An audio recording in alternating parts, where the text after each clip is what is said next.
Welcome to the December 15th edition of the Locked On Leafs podcast. I'm David Morassutti.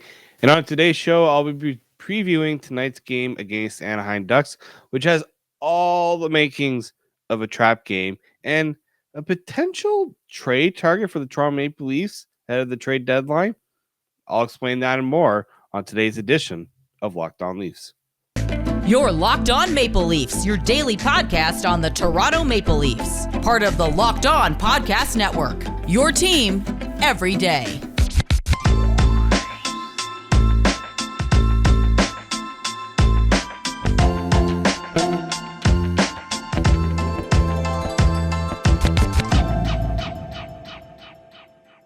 Hello and welcome to the Locked On Leafs podcast, your daily fix for all things Leafs. I'm your host, David Morassutti from Sportsnet.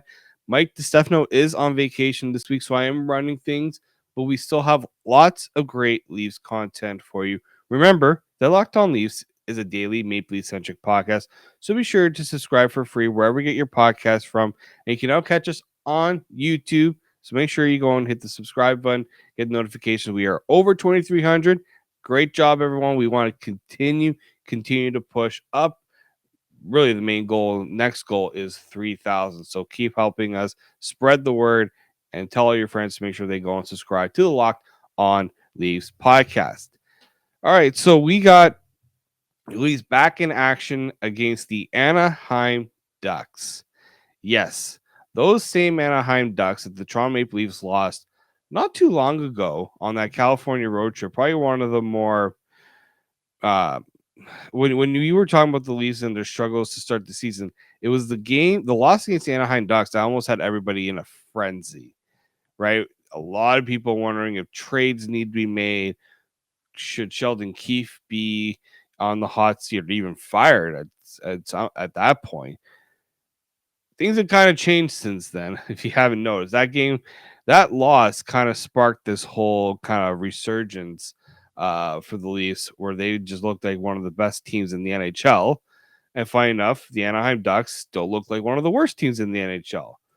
So that pretty much asks the question: is this a trap game for the Leafs? Abso-freaking-lutely it is. You got the Toronto Maple Leafs, who are on this incredible point streak. They haven't lost in regulation in such a long time.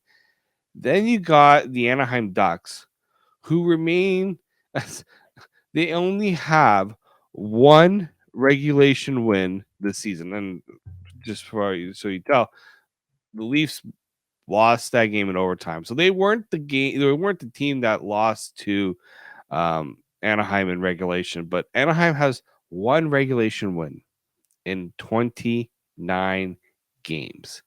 Like this has to be the pure definition of a trap game. And I'm already seeing the tweets, the memes of, here we go, third place Leafs team on 3 days rest. You got the worst team, pretty much one of the worst teams in the league in the Anaheim Ducks, coming off a back-to-back where they looked absolutely dreadful against the Ottawa Senators. Let me remind you, the Ottawa Senators are not exactly pulling in. They're not exactly a high-rolling team either, and they beat the Anaheim Ducks 3-0.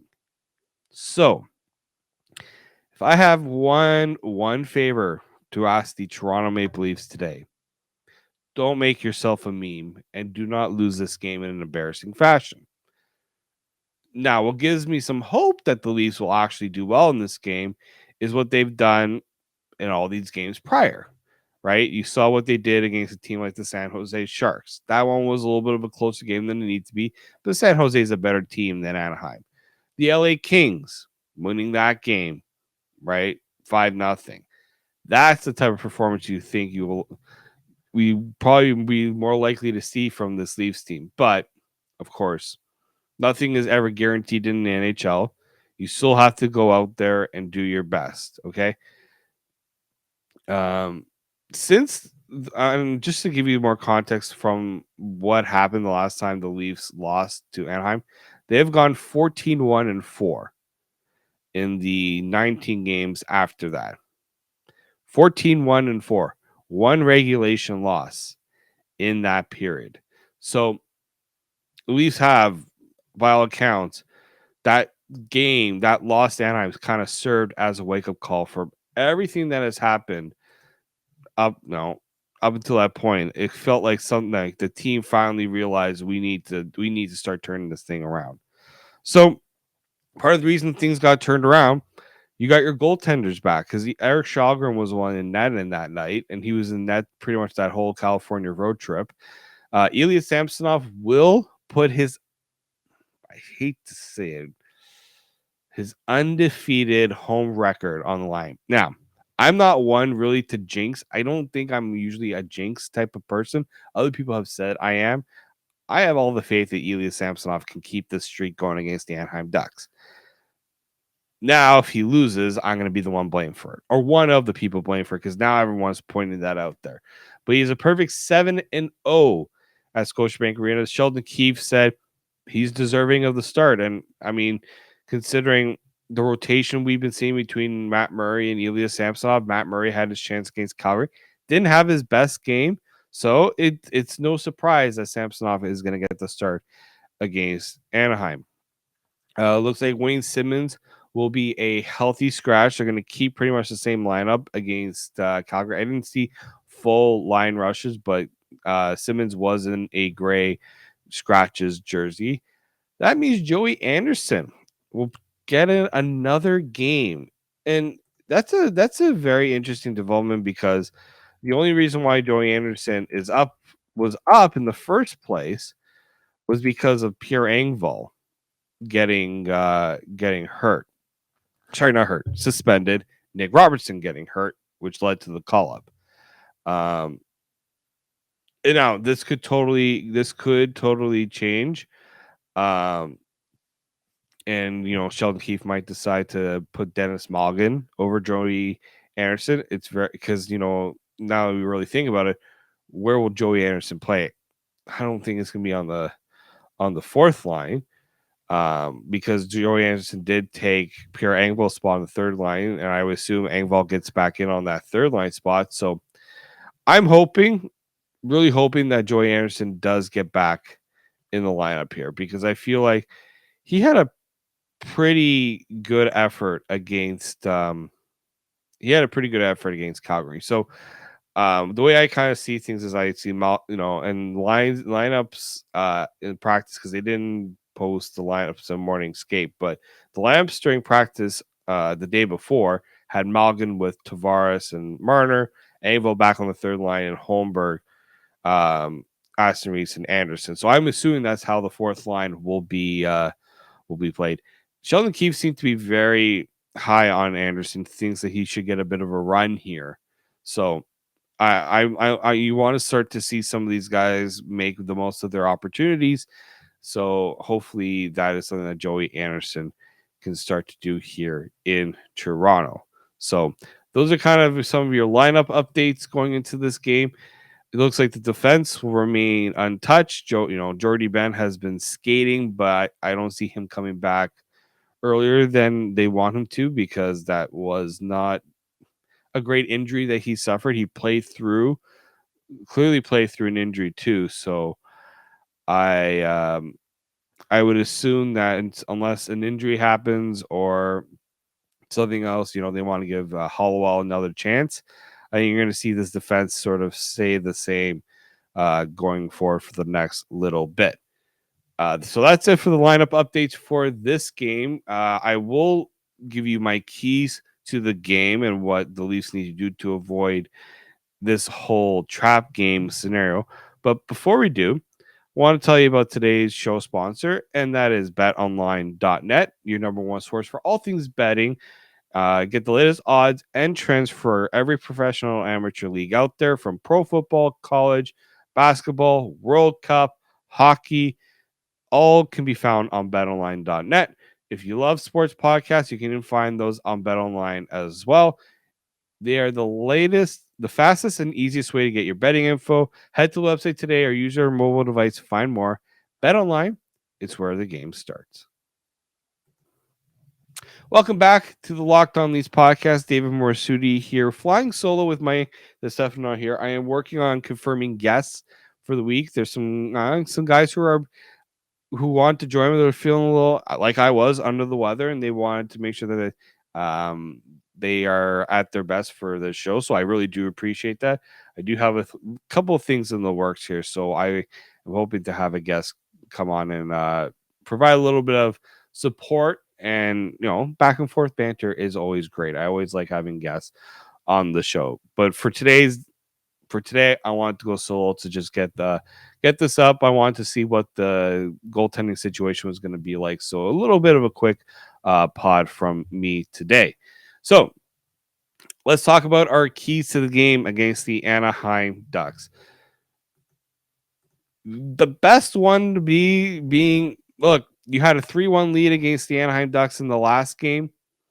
Don't blow a lead, right? Don't give Anaheim any reason to think that they're going to be in this game, right? You have to kind of take advantage right off the start. You have to kind of put forth your make a statement pretty much at the start of the game. The Leafs have been doing a pretty decent job of that lately. Mitch Marner will look to get his continue his point streak. He's getting into that territory of, guys haven't had, point streaks as long as him in a really long time. Somebody did mention Matt Sundin having a very long point streak. As like, when I was discussing Marner's point streak and, and how long it's been. And somebody brought up Matt Sundin. And yes, Matt Sundin did have a 30-game point streak. I was actually looking back on it. Like, it's almost crazy to think, like, you know, how crazy, like, Matt Sundin, he did that in 92, 93. Like, this is just something you don't see very often. But no, Patrick Kane still has the more recent long streak. I think his ended at 25 games. So something Marner is going to be working to try to extend and maybe move past. So we have it one as one of the longest in recent memory. So Mitch will look to do that against the Anaheim team that isn't playing very well. Like, I don't see how the Leafs lose this game based on the matchup on paper. And that's why I mentioned the whole idea of the trap game and why, you can never really count a team out. But in Anaheim's case, like, they started Lucas Dostal against Ottawa, who is their backup. So it looks like John Gibson will start against the Leafs. And like, John Gibson is not the John Gibson of old, right? We know that he is really, really struggled this season. He has a .894 save percentage, 3.99 goals against average this season. He hasn't been playing very good. His last 3 games, he's allowed 4 goals, 3 goals, 4 goals. And he also was allowed 5 goals against Seattle not too long ago either. His best game was against the Nashville Predators. He stopped 39. He stopped 39 or 41 shots, and Anaheim still lost. So, and they lost that game in overtime. So, if I'm the Leafs, you just got to play your game to the, just take advantage of it. Really, the Leafs have done a pretty good job of that. They hadn't allowed teams to really get themselves, going in a lot of these games, right? I think the big one here, if I'm Toronto, I'm trying to figure out the best way to avoid these unnecessary losses or unnecessary hard games. Stay out of the penalty box, right? They did a better job against Calgary, considering what happened against Dallas. But yeah, no, the Leafs are going to want to stay out of the box. Don't give Anaheim any extra reason to be in this game. So that's a big one for me, is stay out of the box, avoid the turnovers, get your big boys like Marner to keep going. I think Nylander is going to be in for another. He likes playing against the Ducks too. Like, this could be a good game here for William Nylander to keep his recent hot streak going. And looking at kind of other players like Pierre Engvall, I want to see how he does after sitting for the game. How does his performance kind of waver here? Does he show a little more of that spark that Mike discussed on the last podcast against the Kings, where he looked like a player that was pushing things a little more physically, or is that suspension going to make him kind of rethink how he does all that? I think Engvall will push. I don't think he'll totally I'm not gonna say coward out, but he's not going to totally stop playing just because of suspension. I think he'll try to keep things going. He understands that the suspension also put the Leafs in a tough spot where they had to call somebody up, and you know and they already had lost Robertson, so I think he'll look to try to make amends. He's got to get back onto being a goal scorer as well, get a little more offense going as well. So yeah, very.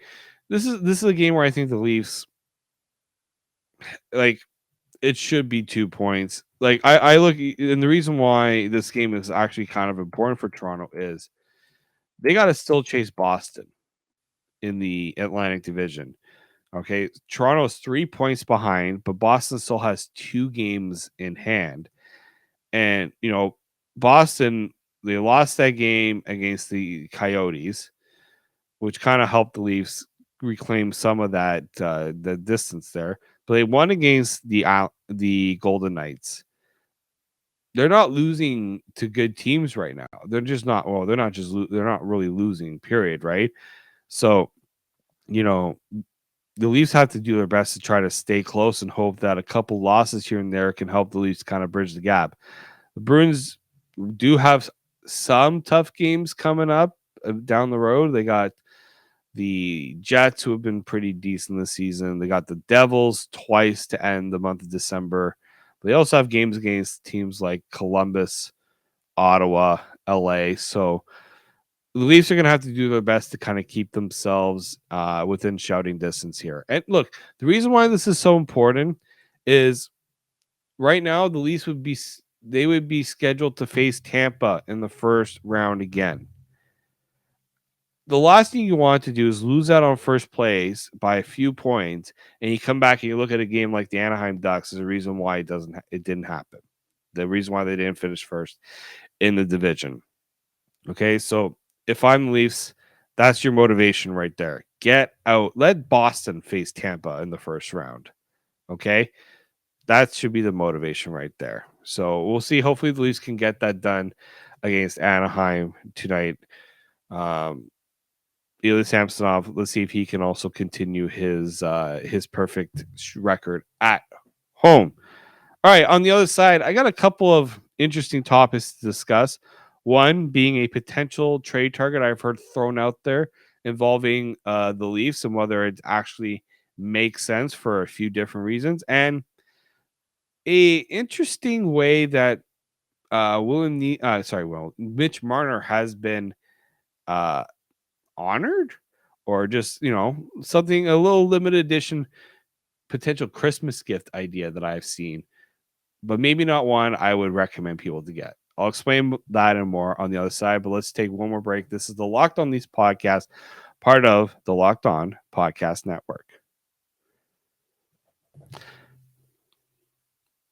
Hello, welcome back to the Locked On Leafs podcast. I'm David Morassutti. Just a reminder here, everyone, that yes, we are available wherever you get your podcast from and on YouTube. So please make sure you go and subscribe on YouTube. We want to make sure that we get those subscriptions up. Make sure you leave us a review on iTunes and wherever you get your podcasts from. We want to make sure that we are bringing the best content to you at all times. And the only way we know is if we can see how we're being reviewed. So make sure you please do leave us a review. We always appreciate it. Remember, this is for you guys. We want to make sure we're giving you guys the best content all the time. Speaking of content, David Alter actually brought this up on Twitter, and I had to do a bit of a double take when I saw it. But with Mitch Marner on this point streak, there's a sports apparel company called FOCO, FOCO, who decided to commemorate the Leafs winger with a reverse retro jersey bobblehead. So it's pretty much a bobblehead, then the reverse jersey. I'm going to pull it up for those of you here on YouTube so you can see it. Those of you on the podcast, you can go to the FOCO website. I'll put the link in the description of the show so you can see where to get it. So they made this limited edition Marner bobblehead, and I look at it here, and look, I tend to be a little critical sometimes when I see memorabilia. Authenticity is the big thing for me. They nailed the jersey. The jersey is done right. They got a nice little base here. I do have a bobblehead of my own. I have a Darcy Tucker one that I got years ago. I would say this is like 2005, 2006. It's a really nice Tucker bobblehead, helmet, and everything. So this Mitch Marner one here, I'm just scrolling through here on Twitter, on YouTube, so people can see this. Nice. Seems like a solid base. I don't know what it's made out of, but I mean, it's bobbleheads. Usually, all come pretty standard.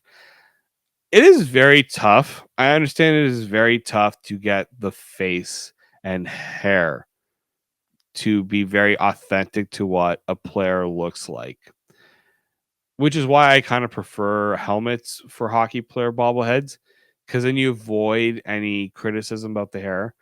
But those of you who are watching this on YouTube, I want to hear your comments on this. I'm not a fan of the hair. Mitch Marner does not have hair like this. You got to make it look like, I'm going to kind of say here, this is kind of giving me Mike Babcock hair vibes. Like, this is not hair when I think of Mitch Marner. Mitch Marner doesn't have very distinguished hair, but for some reason, he's got this weird, like, flap at the end, as you can see here if you're watching this on YouTube. I'm not seeing this. I'm not seeing Mitch Marner when I look at this. The only thing that makes it Mitch Marner and what saves it is the jersey and the nameplate. Also, the nameplate. I don't know why they have lines through the nameplate. Just weird. So the other thing about this, and those of you that are watching this is $75 US for a bobblehead. It's not signed. It's not like, there's not like anything special about it other than it's probably a limited edition. $75 for a bobblehead? Am I totally off base here? First off, $75 US.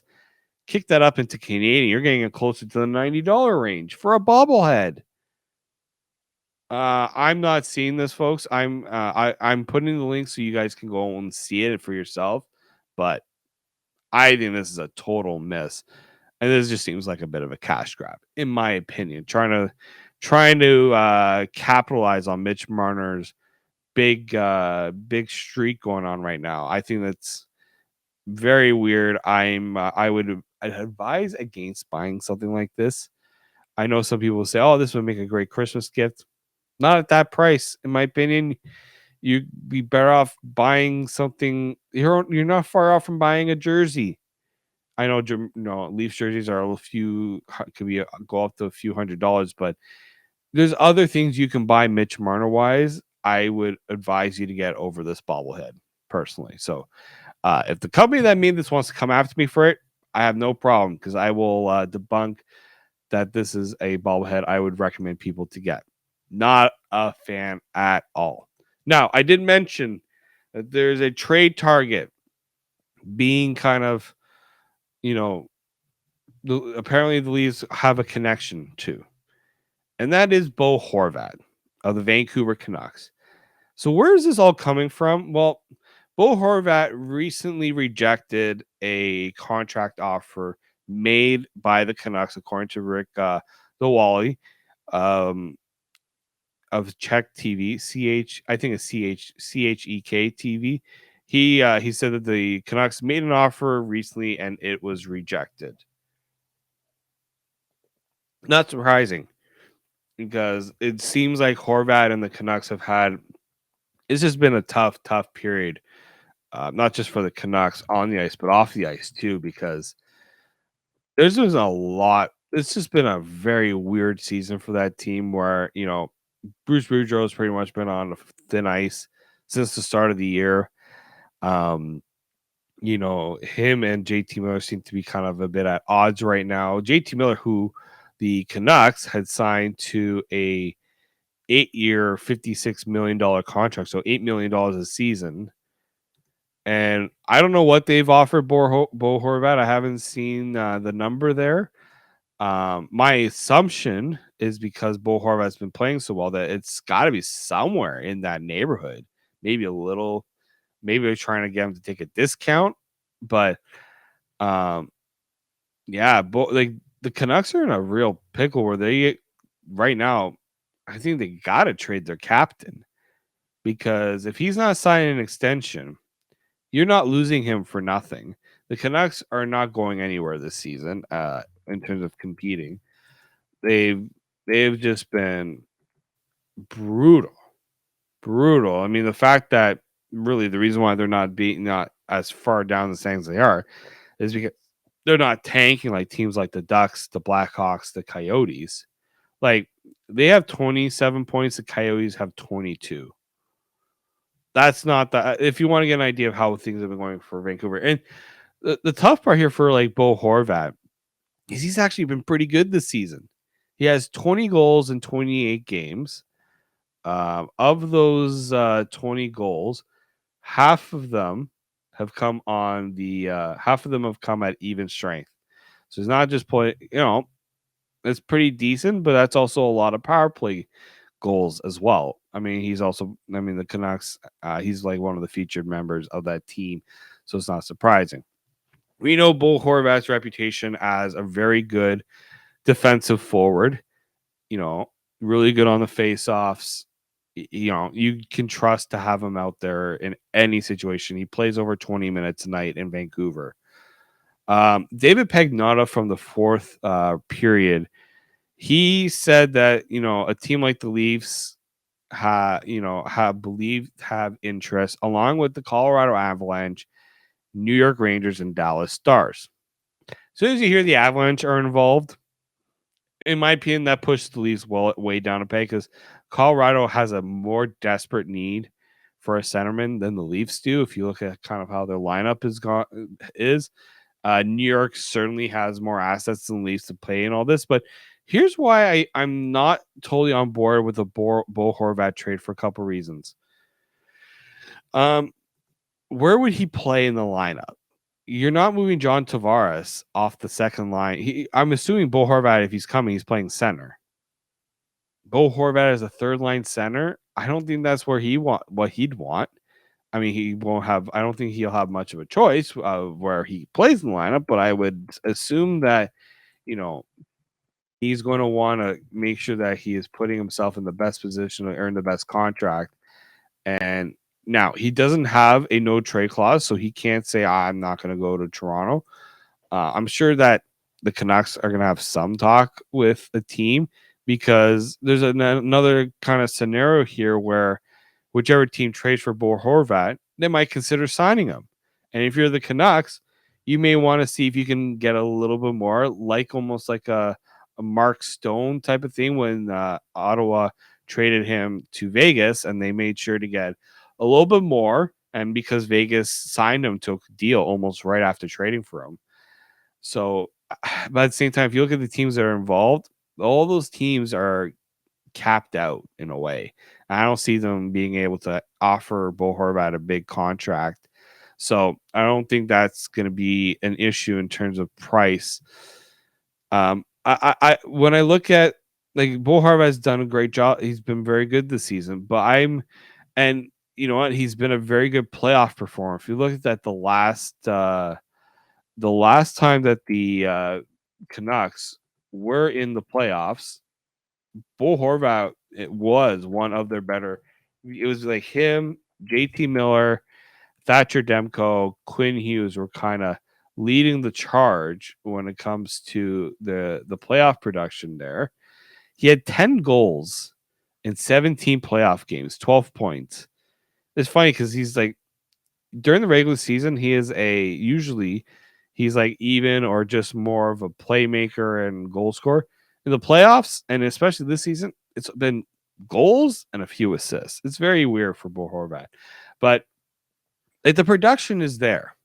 But the fit on the Leafs and where I'm kind of hesitant here is that you're going to make this big trade for Horvat, or you make a big trade for Horvat because the Canucks are not going to let him go for nothing.